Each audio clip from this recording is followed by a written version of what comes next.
mitovy i Nikodemosy sy ilay vehivavy Samaritanina.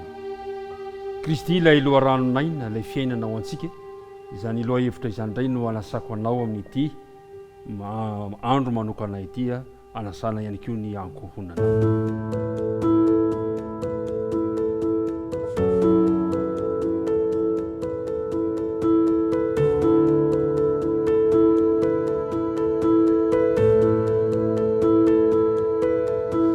Faly miarabantsika rehetra indray natratra izao fotoana fiarahantsika mandinika ny ten'Andriamanitra izao. Ity ampiandohana dia tiana mandrakariva ny anonona ny fiadanan'ny Tompo anao sy ny ankohonanao.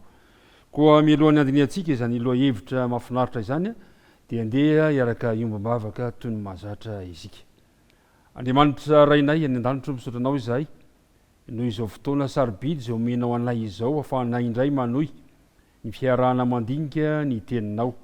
Mamela ny helokay ary mamindrafo aminay aoka mba ho vita fihavanana aminao izahay ka ny fanena masina mihitsy no irenay ampianatra anay ny teninao ary ny teninao dia tolona fampahirezanao anay mandritra izao tontolo andro izao dia mitahia ity mpiara-midinika amiko ity ny vavaka tononona sy agnatana amin'ny anarana Jesosy reriany. Amen. Arak'ilay loha hevitra diniantsika teo dia toy ny omaly ihany no resantsika androany. Ny omaly moa dia niresaka ilay vehivavy teo am-patsakana isika izay ny fanenahan'i Jesosy sy ilay vehivavy Samaritanina. Fa androany dia nitohiny izany indray no resantsika ka ahitantsika loha hevitra anankiroa hoe mitovy Nikodemosy sy ilay vehivavy Samaritanina ary eo anatin'izany rehetrarehetra izany no ahitantsika fampahirezana fa Jesosy ny loharanonaina sy manome fiainana ho antsika tsirairay avy. Andeha roa jerentsika ny ten'Andriamanitra amin'ny filazantsarany toko faha-efatra ka ny andininy fahafito sy ny manaraka. Filazantsarany toko faha-efatra ka ny andininy fahafito ka hatramin'ny izay voavakitsika eo no rahantsika midinika. Ary nisy vehivavy Samaritana anankiray avy atsaka rano dia hoy Jesosy taminy, omeo aho hosotroka. Fa ny mpianana efa lasa nakany an-tanàna hividy hanina. Fa ora vehivavy Samaritana taminy, nahoana ianao no jiosy ka mangataka amiko hosotroana? Nefa aho vehivavy Samaritana. Fa ny jiosy tsy manandraraha amin'ny Samaritana. Jesosy namalaka anao taminy hoe, raha fantatrao izay fanomezan'Andriamanitra sy izay miteny aminao manao hoe omeo aho hosotroka, dia ianao no angataka taminy ka ho nomeny rano velona. Hoy raha vehivavy taminy, Tompoko, tsy manana fanovozana ianao sady lalina ny fatsakana, koa avy aiza no azonao izany rano velona izany? Ianao va lehibe noho ny Jakoba razantsika izay nanome anay ity fatsakana ity? Sady izy sy ny zanambany bibiny no nisolo teto.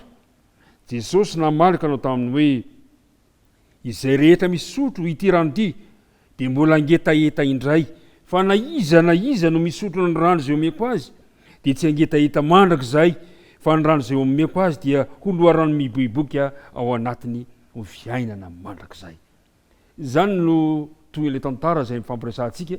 Hitantsika tsara fa nangataka rano hosotroana Jesosy satria reraka avy any amin'ny dia, satria fantatsika tsara fa avy any Jodia Jesosy andeha ho any Galilea dia tsy maintsy nandeha namaky teo Samaria izy.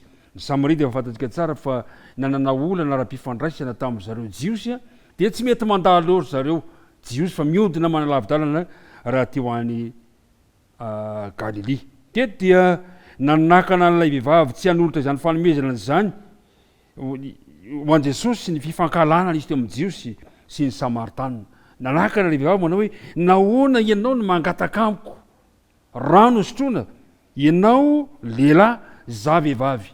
Ianao jiosy, za Samaritana. Tsy manandraraha koa isika, tsy misy fifandraisana isika.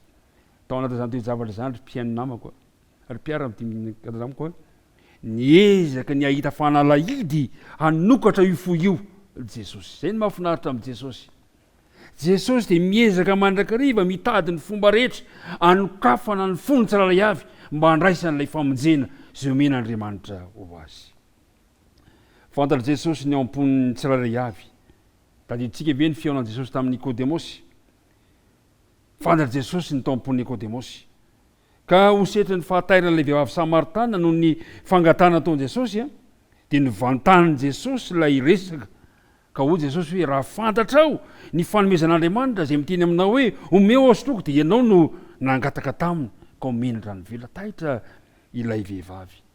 Tsy zay no mahatonga antsika mitovy Nikodemosy ilay vehivavy Samaritana satria raha ny teny momba ny aminy tsy maintsy ateraka indray ianao mantsy Nikodemosy Jesosy dia ozy Nikodemosy tamin'izay fotoana izay hoe atao ahoana no mahatonga an'izany zavatra izany.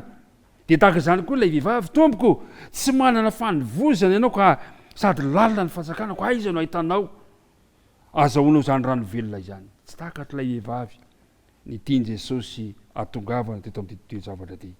Samy nampitodian'i Jesosy hifantoka amin'ny fahamarinana ara-panahy ambony indrindra na i Nikodemosy na ilay vehivavy Samaritana.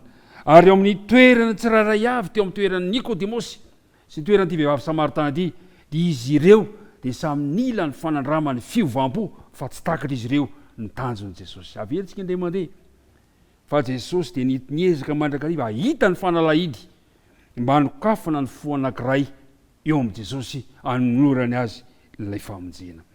Tena mila fiovampo ilay vehivavy Samaritana. Ary zay zavatra zay toe-javatra zay no tiany Jesosy takatra ity vehivavy Samaritana ty. Ry mpiaino namako, ny rano tokoa no fototra fiainan'ny maha-olombelona. Tsy afaka miaina tsy misy azy ny olombelona.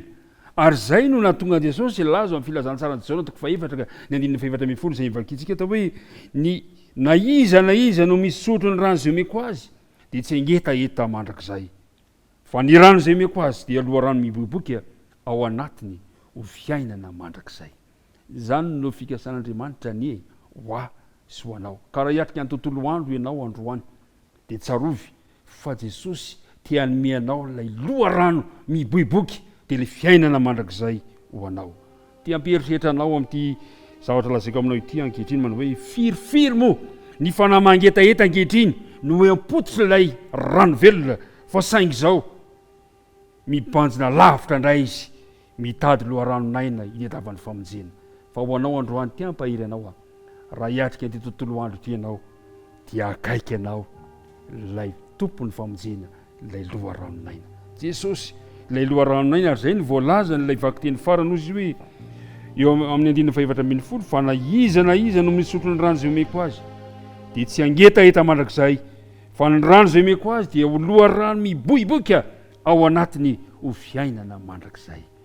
Tia ny fiainana ho anao Jesosy androany, mangataka anao ary andao sokafana ny fotsika.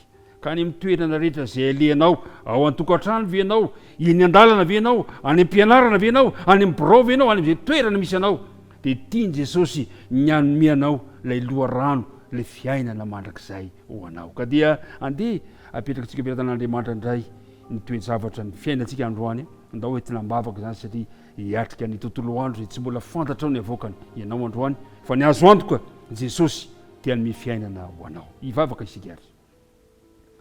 Andriamanitra rainay izay any an-danitro, misaotra anao izahay fa nomenao izao fotoana fohy izao, kanefa fotoana izay nahafahany nanararoatra nandray ny teninao tahaka n'ilay vehivavy Samaritana izahay, mba tia handray ihany koa izany loharanonaina dia ilay fiainana mandrakizay izany, koa mangataka anao ary izahay tantany izay mandritra izao tontolo andro izao. Ka naiza misy anay na inona ataonay dia aoka ho fantatray fa ianao dia tsy mahasaraka anay, tsy mahafoy anay. Dia mitahi ny mpiaino, mitahi izao mpiara-midinika amiko izao, aoka samy atsapa izahay fa ianao dia miara-dalàna amin'ny mandrakariva. Dia nivavaka toloninay sy angatanay eo ny amin'ny anara Jesosy Riliany. Amen.